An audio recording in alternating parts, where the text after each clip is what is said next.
Bienvenidos a otra clase de microbiología y parasitología. En esta oportunidad abordaremos arbovirus.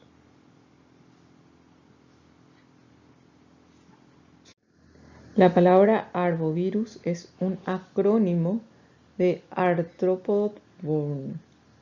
Virus transmitido por artrópodos. Y destaca el hecho de que estos virus se transmiten por artrópodos, principalmente mosquitos y garrapatas. Es un nombre colectivo para un gran grupo de diversos virus, más de 400 en el recuento último realizado. Entonces, se denominan bien por la enfermedad que causan, por ejemplo, virus de la fiebre amarilla, o por el lugar en el que se aislaron por primera vez. Por ejemplo, virus de la enfermedad o encefalitis de San Luis. Aquí podemos ver la definición de arbovirus como virus que se multiplican en un artrópodo hematófago y posteriormente son transmitidos por picadura a un vertebrado, y que la morfología nos muestra que son viriones envueltos de forma esférica con genoma del tipo ARN monocatenario. Son transmitidos por estos vectores y tenemos que los hospedadores, por tanto, van a ser vertebrados e invertebrados. Son causantes de numerosas enfermedades emergentes debido a diversos factores como el cambio climático, las variaciones en las migraciones estacionales de animales, la subida de la temperatura del globo terráqueo, la deforestación, por ejemplo, cuando hablamos de la deforestación del Amazonas, e inclusive la edificación en zonas en donde habitan estos artrópodos. Existen más de 500 arbovirus, ¿sí? Mencionábamos que en el recuento último sobrepasaba los 400, se alcanza aproximadamente los 500, y la mayor parte son precedentes de artrópodos y animales. El grupo taxonómico no es homogéneo y entre ellos tenemos varios síndromes clínicos, como el caso de la fiebre amarilla, dengue, encefalitis equinas y fiebres hemorrágicas.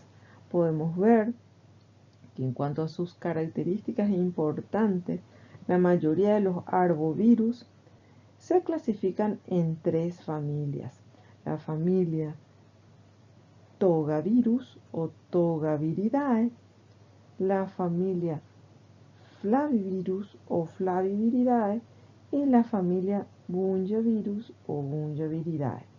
Dentro del grupo de Togaviridae podemos encontrar que se caracterizan por una nucleocápside del tipo icosaédrica rodeada por una envoltura que tiene su genoma del tipo ARN de cadena sencilla y de polaridad positiva. Miden entre 70 nanómetros de diámetro, en contraste a lo que serían los flavivirus, que miden entre 40 y 50 nanómetros de diámetro, y los togavirus se dividen en dos familias: los alfavirus y los rubivirus. Aquí solo se consideran los alfavirus. El único rubivirus es el virus de la viruela, que más adelante estaremos estudiando, y por tanto podemos encontrar al grupo de chikungunya y mayaro. Los flavivirus o flaviviridae son muy similares a los togaviridae, que también tienen nucleocápside icosaédrica rodeada de una envoltura con un genoma de tipo ARN de cadena sencilla y con polaridad positiva, pero los flavivirus solo miden, como mencionamos, entre 40 y 50 nanómetros de diámetro. Como dijimos, los togaviridae estaban entre 70. Y por otro lado tenemos el grupo de los Bungeviridae o la familia Bungeviridae, Y aquí podemos encontrar que ellos tienen una nucleocápside helicoidal rodeada por una envoltura y un genoma de 3 segmentos de ARN de polaridad negativa que permanecen unidos por puentes de hidrógeno. En este grupo tenemos al hantavirus, encefalitis de la Croix y fiebre de Orepuche.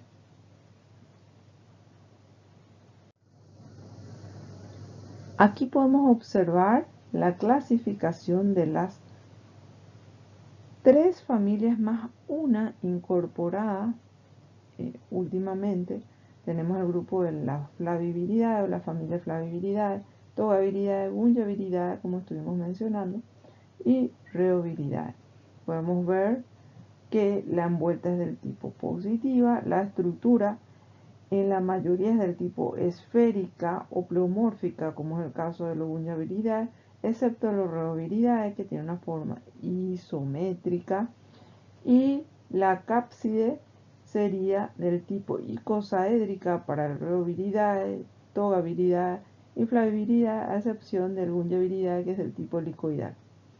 Encontramos un material genético del tipo ARN de cadena sencilla para el caso de Flaviviridae con polaridad positiva, también para el Togaviridae con polaridad positiva, para el Bungiaviridae con polaridad negativa y para el Rheoviridae de doble cadena.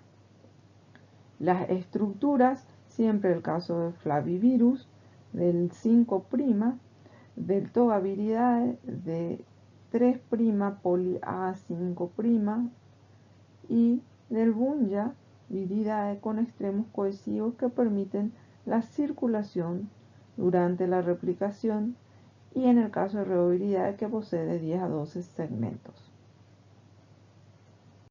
Cuando hablamos de los ciclos de transmisión de los arbovirus, mencionamos vectores y reservorios. El ciclo vital del arbovirus se basa en la capacidad de este virus de multiplicarse tanto en el hospedador vertebrado como en el vector chupador de sangre. Para que se produzca una transmisión efectiva, el virus debe estar presente en la sangre del hospedador vertebrado. Este reservorio viral, hablamos de un huésped vertebrado que pueden ser mamíferos, aves, reptiles, anfibios, y que poseen un título suficientemente alto como para que, al ser absorbidos por el vector pequeño, ¿sí?, en volumen de sangre ingerida durante la picada del insecto, puedan estos vectores del tipo artrópodo, hematófagos, hablando de mosquitos, garrapatas, simúlidos, ácaros, tras esa ingestión, el virus pueda multiplicarse en el intestino de este vector y entonces diseminarse en los órganos, incluyendo las glándulas salivales. Recordemos que solo las hembras de esta especie sirven como vector del virus, porque solamente ellas necesitan ingerir sangre para poder producir la progenie. Debe pasar un tiempo determinado obligatorio, denominado periodo de incubación extrínseco, para que el virus se haya multiplicado suficientemente y la saliva de este vector contenga virus suficiente como para transmitir una dosis infecciosa. Para la mayoría de los virus, el periodo de incubación extrínseca oscila de 7 a 14 días. Entonces hablamos de los virus Flaviviridae, Togaviridae, Bungiaviridae, Rheoviridae, inclusive los Rhabdoviridae y otras familias virales. Además de la transmisión a través de los vertebrados, estos arbovirus presentan transmisión vertical por la vía transovárica. Entonces, de la garrapata materna a la progenie, la transmisión vertical tiene un importante valor de supervivencia para el virus si no está disponible en el hospedador vertebrado. Los seres humanos están implicados en el ciclo de transmisión de estos arbovirus. Esto considerando dos modos diferentes. Normalmente los seres humanos son hospedadores finales, porque la concentración del virus en la sangre humana es demasiado baja y la duración de la viremia demasiado breve para que la picadura transmita el virus. Sin embargo, en algunas enfermedades, como el caso de la fiebre amarilla, el dengue, los seres humanos presentan un elevado nivel de viremia y actúan como reservorios del virus. Entonces tenemos el paso de huésped terminal, ¿sí? En el caso de, dependiendo de la carga viral, ¿sí? Estos factores evidentemente están siempre regidos por condiciones ambientales, sean estas de temperatura, régimen de lluvias, humedad y actividad humana, considerando los ciclos de los vectores. Debemos de considerar que la infección por arbovirus normalmente no provoca enfermedad ni en el vector artrópodo ni en el animal vertebrado, que sirve como hospedador natural. Entonces la enfermedad se produce principalmente cuando el virus infecta a los hospederos finales. Entonces, en este caso, tenemos que el virus de la fiebre amarilla, por ejemplo, circula en forma inocua entre los monos de la jungla y el virus va a infectar a un ser humano y ahí puede producirse la enfermedad como fiebre amarilla. Entonces, los ciclos de esta transmisión tienen dos hospedadores, uno vertebrado y otro invertebrado, en donde el invertebrado sería el artrópodo. No son patógenos para los vectores, sí para los hospedadores, y el hospedador vertebrado, el virus, permanece en sangre. Y como mencionamos, la transmisión se da entre vectores por transmisión transovárica o por transmisión vertical.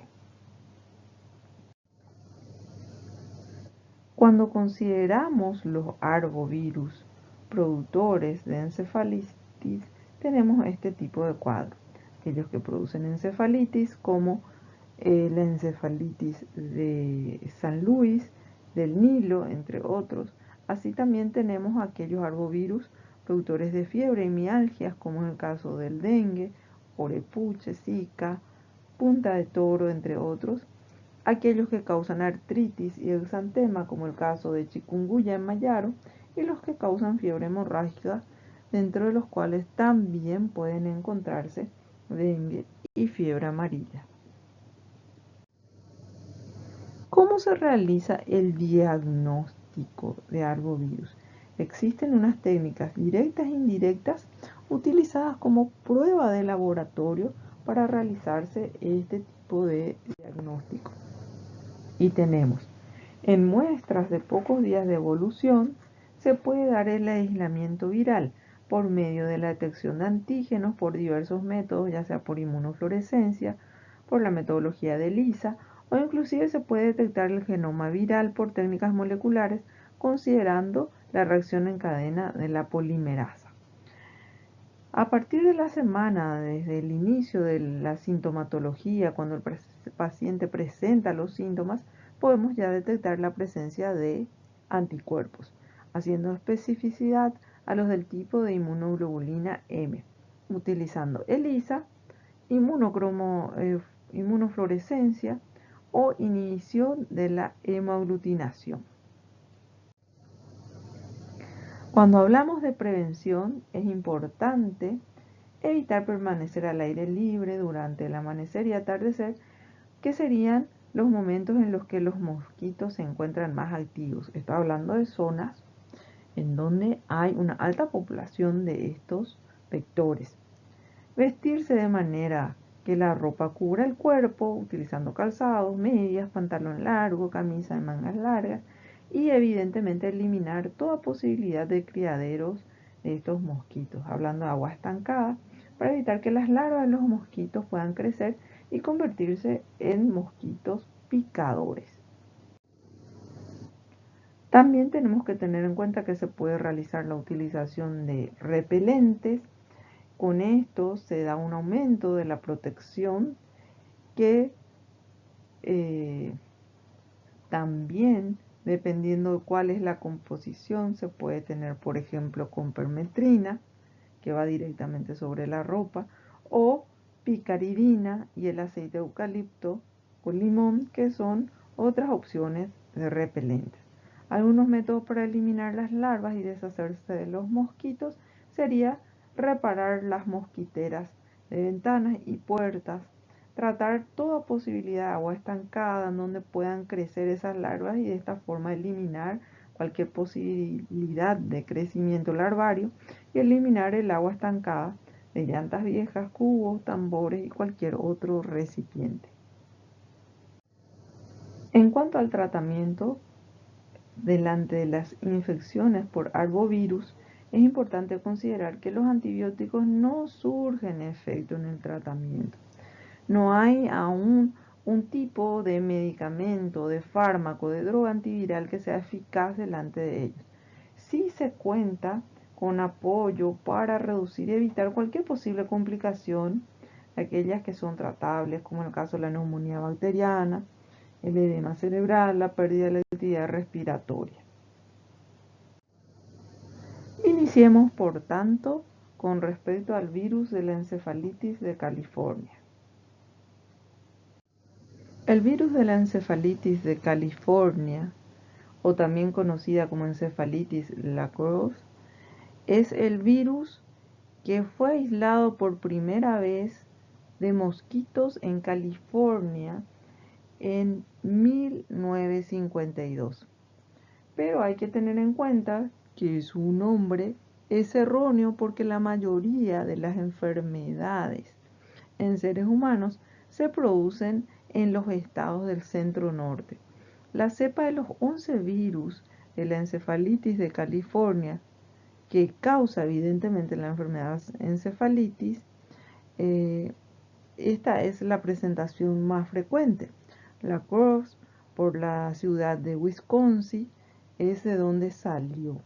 El virus de la encefalitis de California es el único de los 4 virus principales de encefalitis, haciendo referencia a Estados Unidos, que es un miembro de la familia del bunyavirus. El virus Lacrosse, como se le denomina a menudo, es la causa arbovírica más común de encefalitis en los Estados Unidos. Se transmite por el mosquito Aedes triceriatus entre los roedores del bosque. El virus pasa transovaricamente en los mosquitos y por tanto sobrevive al invierno, cuando el mosquito no está activo. El cuadro clínico puede ser leve, similar, como por ejemplo a una meningitis enterovírica, o grave, similar a una encefalitis por herpes virus. Raramente se produce la muerte y el diagnóstico normalmente se establece de una forma serológica, aislando al virus, y no se cuenta con una terapia antivírica disponible. El virus del dengue. En cuanto a las generalidades, tenemos de que no es endémico, hablando de América, o algunos turistas del Caribe y otras áreas tropicales, son los que regresan con esta enfermedad. Emerge de África durante la época del comercio de esclavos, haciendo referencia al siglo XV al XIX, y las áreas geográficas han aumentado debido a un segundo vector, en este caso el Aedes albopictus. Hay una expansión a Asia desde el siglo XVII al siglo XIX. En cuanto a las generalidades, tenemos que es un virus de ARN de sentido positivo perteneciente a la familia Flaviviridae, por eso decimos que es del género Flavivirus y que presenta 4 serotipos. Tiene una incidencia anual de 390 millones de casos y 96 millones de manifestaciones clínicas. Como dijimos, el virus del dengue, que es un virus del tipo de RNA monocatenario, tiene una dimensión de 50 nanómetros aproximadamente, con la presentación de 3 proteínas estructurales, como por ejemplo la proteína C, que sería la proteína de la cápside, la proteína PRM, que sería una proteína precursora de membrana, y la proteína E, que sería la proteína de la envoltura. Además de eso, presenta 7 tipos de proteínas no estructurales, como por ejemplo la NS1, la NS2 del tipo A, la NS2 del tipo B, la NS4 del tipo A y del tipo B, y la NS5 principalmente.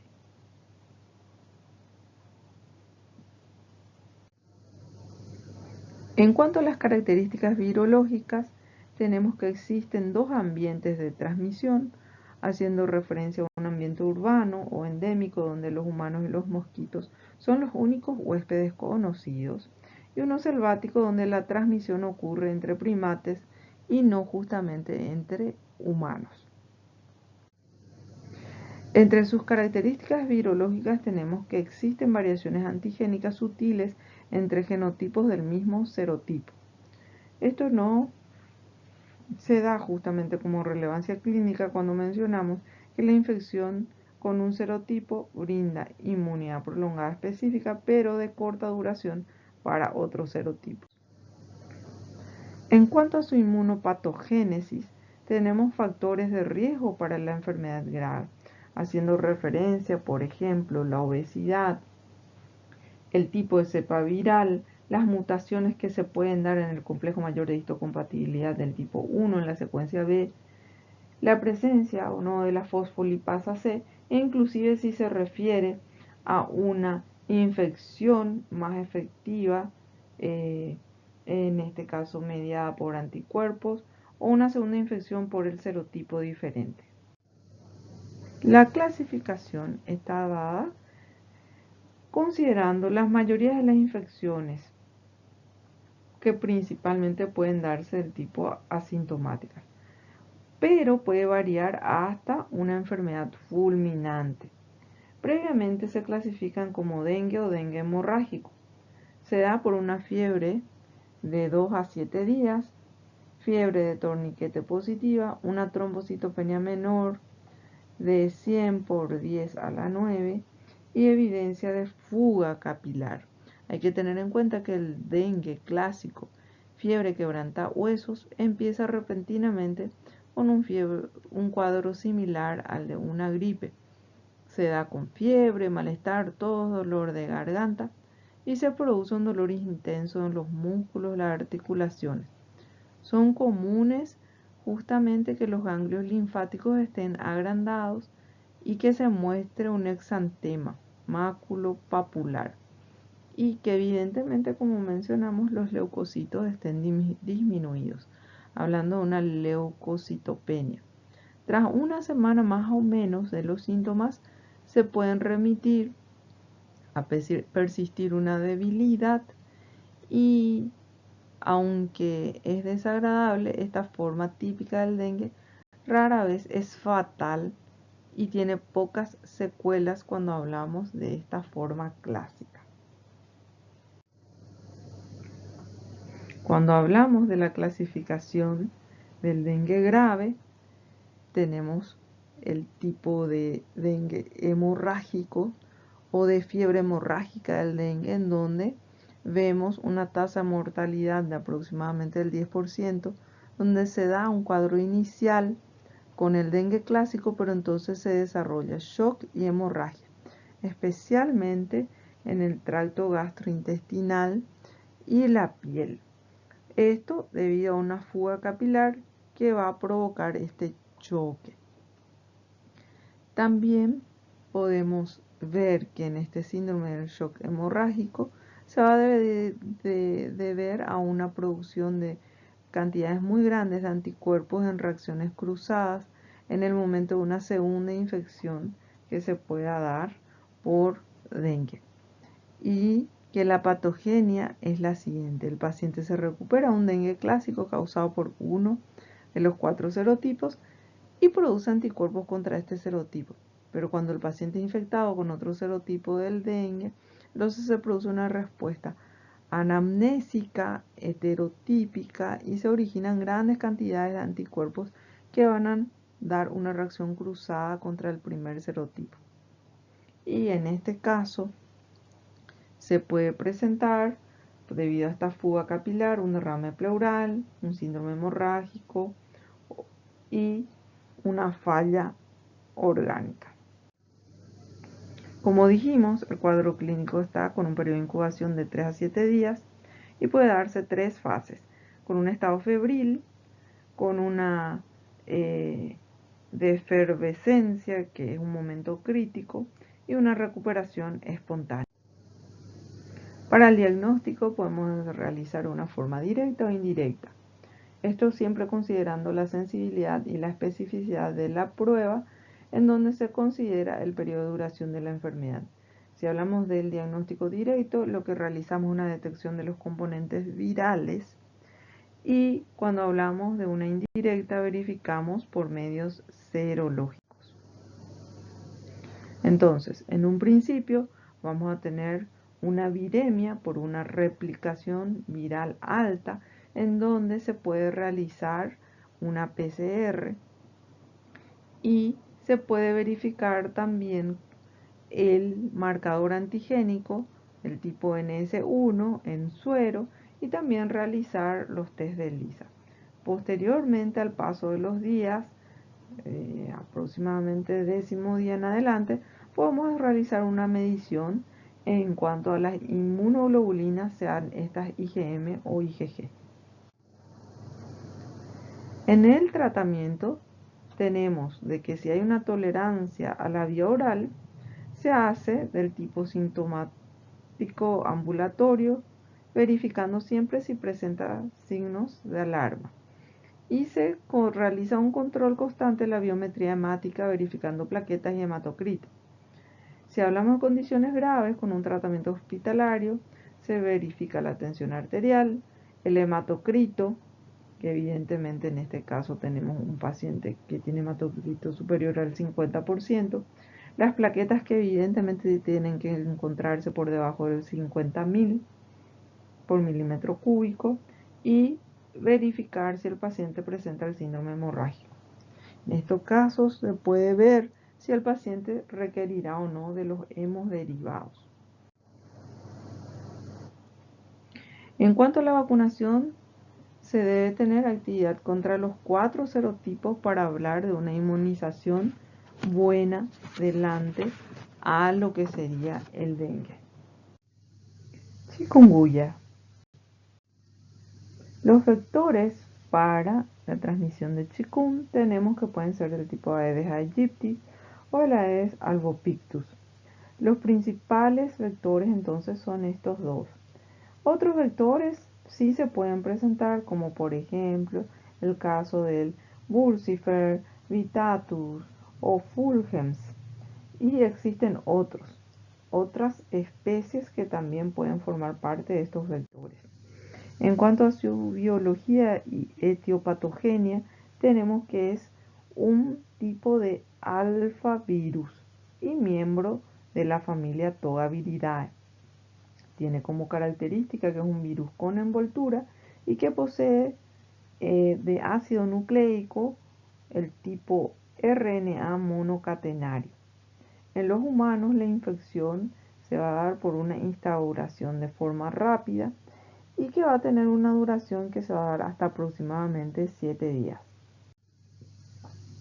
Como dijimos, en su estructura presenta unas glicoproteínas del tipo E1, E2, con su envoltura una cápside, ¿sí?, y el material genético del tipo RNA.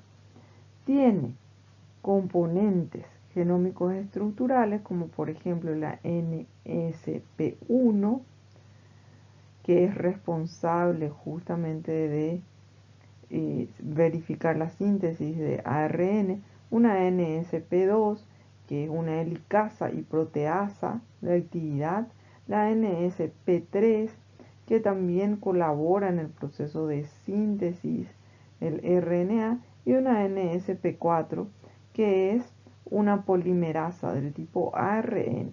¿Sí? En cuanto a la clínica, luego que uno se contagie con chikungunya, se va a replicar, se va a dar este proceso con una diseminación hematógena, hígado y articulaciones, principalmente con un tropismo por los condrocitos, y va a incubar de 2 a 4 días. Una vez de ellos instaurados, se va a dar el proceso de la enfermedad clínica sin presentar una fase prodrómica. Va a presentar fiebre alta al paciente, rigidez, cefalea, fotofobia, puede presentar un rash petequial y maculopapular, así como dolores articulares incapacitantes.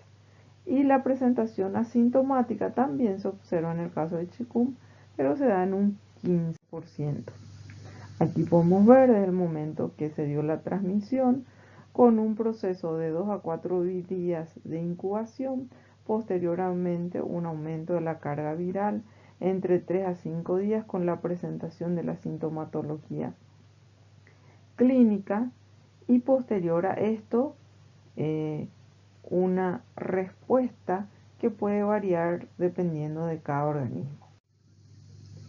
Como mencionamos, las principales manifestaciones: fiebre, que se observa hasta un 100%, como poliartralgias hasta un 100%, siendo lo de menor posibilidad la presentación de conjuntivitis. En este caso podemos ver que los síntomas son muy parecidos entre los dengue y chikungunya, pero para poder diferenciarlos podemos ver de que en chikungunya sí o sí se nos presentará fiebre. En el caso de nuestros pacientes con dengue, en su mayoría. Pero lo que más nos diferencia sería las artralgias o artritis, que en el caso del dengue se presentan en un menor porcentaje, y en el caso de chikungunya es alto este porcentaje. ¿Sí? Además de eso, podemos ver de que se puede observar una trombocitopenia en el caso de los pacientes con dengue, siendo este rasgo en un resultado de laboratorio muy poco presentado. En el caso de chikungunya grave, tenemos que puede darse en personas que se encuentran en su extremo de la vida. En los adultos, la enfermedad grave se va a presentar cuando existe una condición que lo predisponga. Y en este caso, esa enfermedad grave se caracteriza por presentar cuadros como encefalitis, alteraciones cardiovasculares, alteraciones respiratorias, lesiones renal e inclusive miocarditis. Las manifestaciones poco frecuentes de la infección por virus de chikungunya, pero pudiendo verse afectados en ella, pueden darse de sistemas, aparatos, órganos blancos, como el caso del ojo, riñón, piel, o inclusive aparato cardiovascular, respiratorio, hasta sistema endocrino y sistema nervioso central, causando procesos inflamatorios en cada uno de estos sectores. Si hablamos de chikungunya grave, la transmisión fetal es la que se ha reportado y provoca evidentemente una sintomatología que preocupa debido a que es del tipo neurológica grave. Se ve una prevalencia que puede darse de transmisión materno-fetal que es baja y aproximadamente un 0.25%, y que se da generalmente antes de las 22 semanas. Esto se verifica debido a que chikungunya presenta un tropismo también por células del sistema nervioso. Las complicaciones hemorrágicas en este caso son excepcionales y pueden sugerir diagnóstico alterno, como por ejemplo una coinfección con dengue o comorbilidades como hepatopatías. Si hablamos de un chikungunya crónico, podemos observar dolor articular que puede persistir por semanas, inclusive hasta años. La proporción de pacientes con síntomas crónicos se va observando que se da una disminución con el tiempo. No se conoce, por tanto, cuánto tiempo es necesario para la curación total delante de esta chikungunya.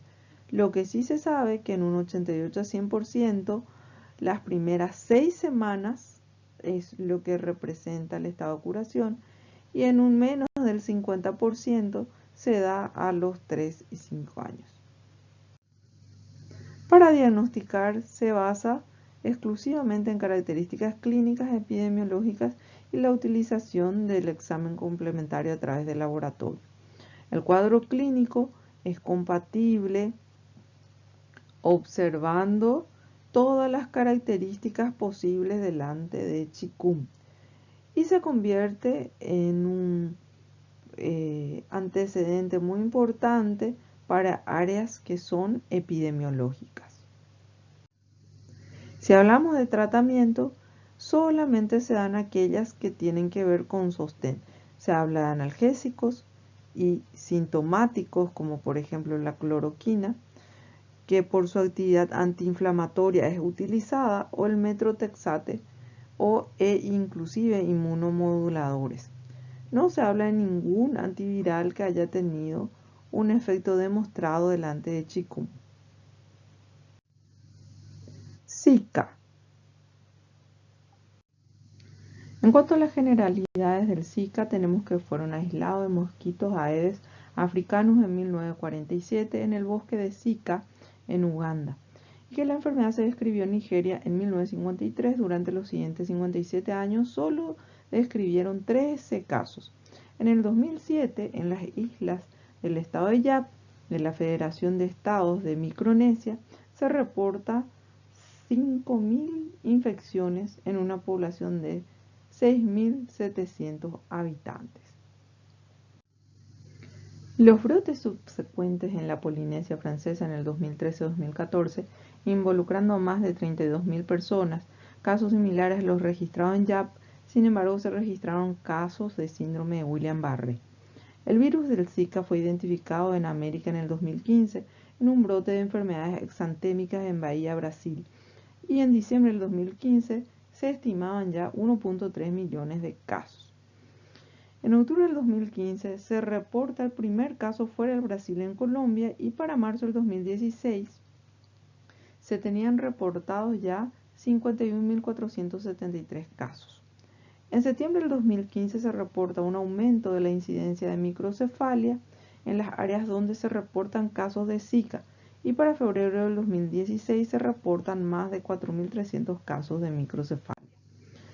Tenemos que el virus del Zika es un virus del tipo de ácido nucleico RNA de cadena sencilla, monocatenario, estamos mencionando, de polaridad positiva, de la familia Flaviviridae, o sea, del género Flavivirus.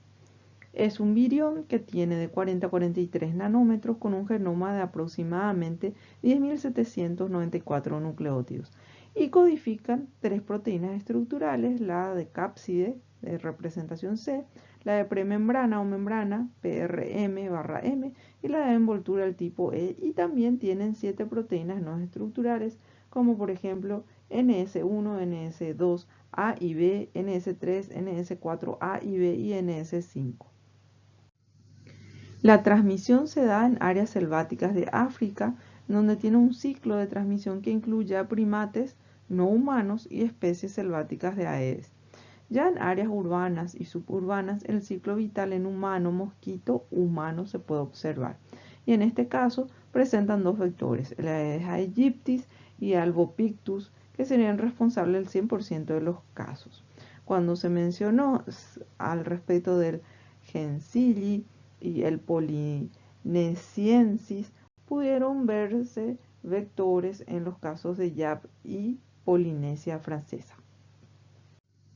En la transmisión podemos ver que un primate que esté infectado pueda, a través de la picadura del mosquito Aegyptis o Albopictus, pueda contagiarse, infectarse, mejor dicho, con justamente el Zika. Pasar entre otros monos cuando hablamos de una transmisión selvática. Entre esto, uno de estos mosquitos infectados puede realizar una picadura, en este caso a un humano, y empezar el ciclo urbano o suburbano.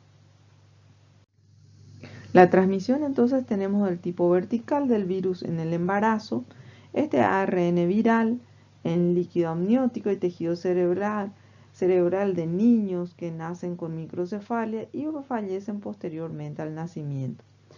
La transmisión sexual puede darse a través del ARN viral en líquido seminal de hasta 62 días después del inicio de los síntomas. Y la transmisión sanguínea también es probable. En cuanto al cuadro clínico, se habla de una enfermedad febril en donde se observa un periodo de incubación que es desconocido.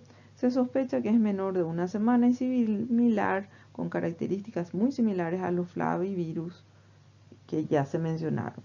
La viremia se va a detectar justamente asociada con el cuadro clínico, pero posterior a la presentación sintomatológica ya no. Los cuadros típicos están caracterizados por un eritema maculopapular en un 90% de los casos, fiebre en un 65% de los casos, una artritis o artralgia en 65%, conjuntivitis no purulenta en 55%, mialgias, cefalea en un alto porcentaje, entre 48 y 45%, dolor retroorbital, edema y vómito. El cuadro neurológico presenta un aumento de la incidencia delante del síndrome de Guillain-Barré, una meningoencefalitis y puede dar una mielitis aguda. Los efectos fetales, como por ejemplo la microcefalia, que es la de mayor riesgo, se presenta durante el primer trimestre.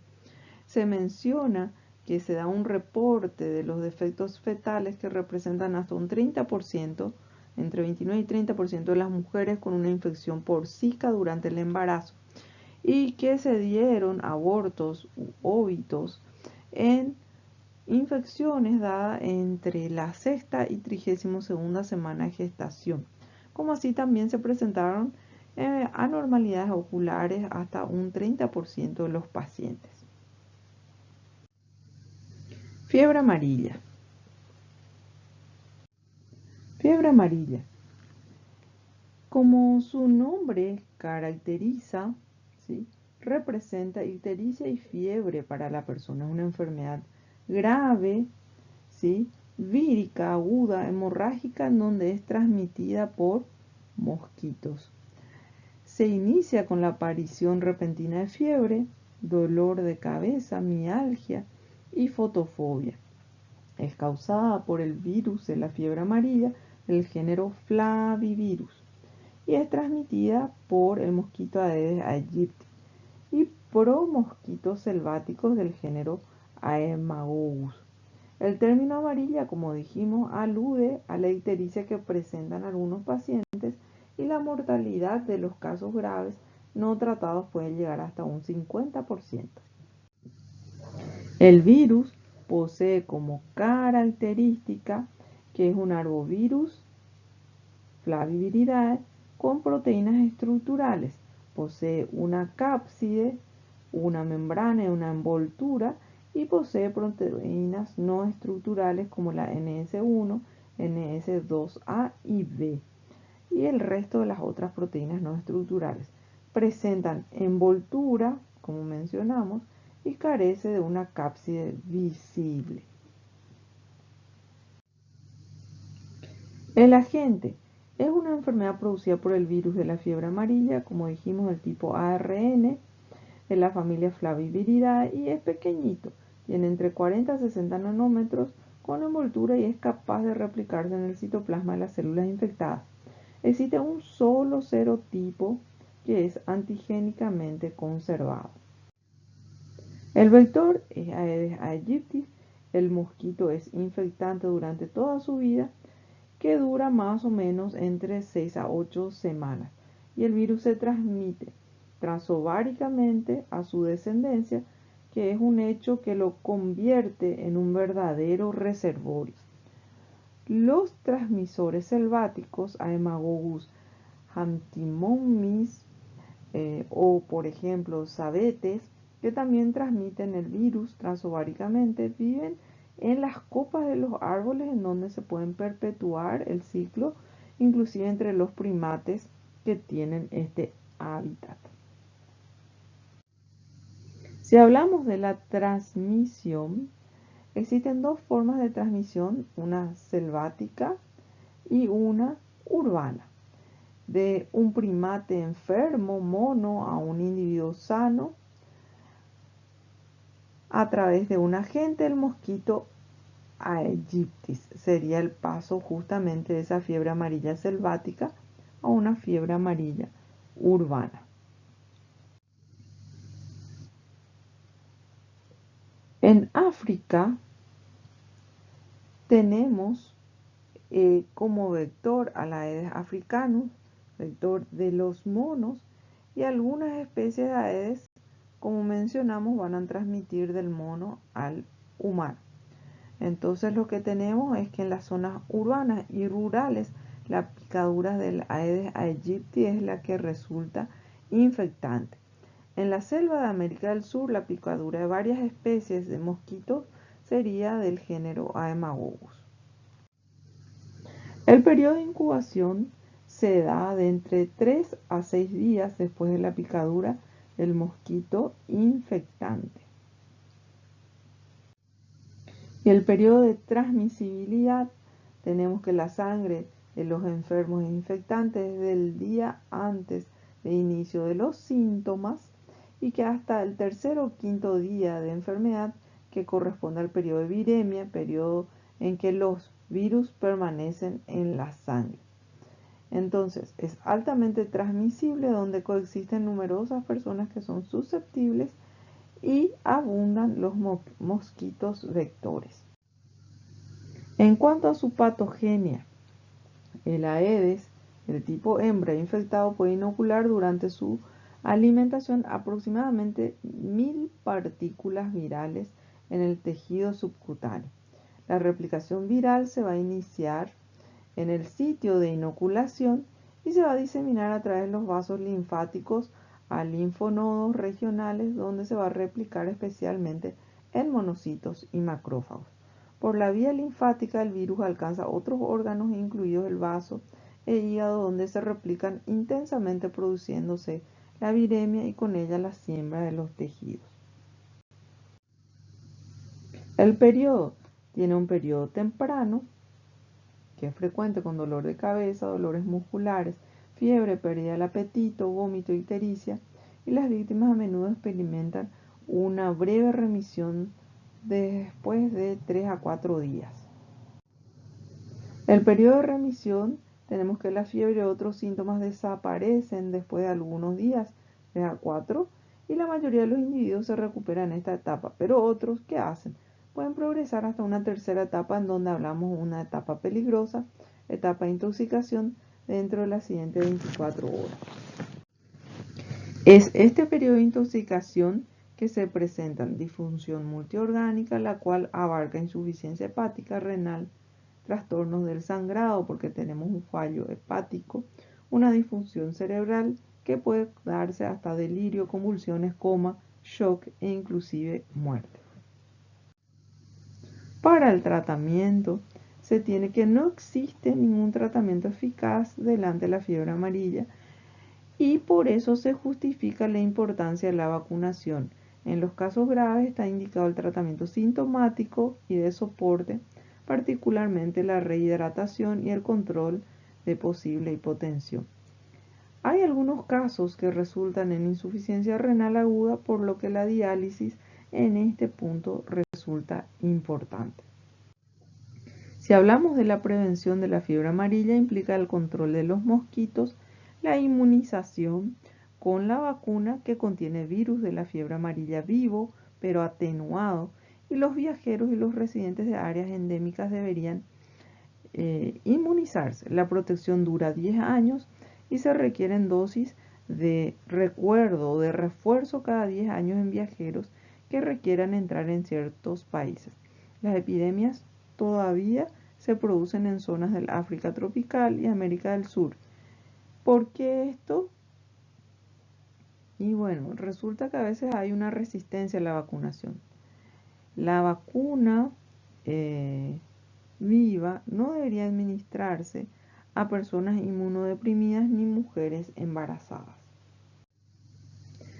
También constituye base de prevenciones evitar los recipientes que puedan contener agua estancada dentro o fuera de la casa que permitan el crecimiento larvario. Esto significa verificar desde canaletas, recodos, no solamente remover los floreros o bebederos, también considerar peceras e inclusive considerar aquellos recipientes que constituyen bebederos de animales. Hay que desechar cualquier tipo de objeto inservible que pueda estar al aire libre y que pueda acumular agua. Estos serían los criaderos más comunes del Aedes, ¿verdad? Cualquier tipo de contenedor que pueda retener agua, entonces puede representar un criadero para las larvas del Aedes.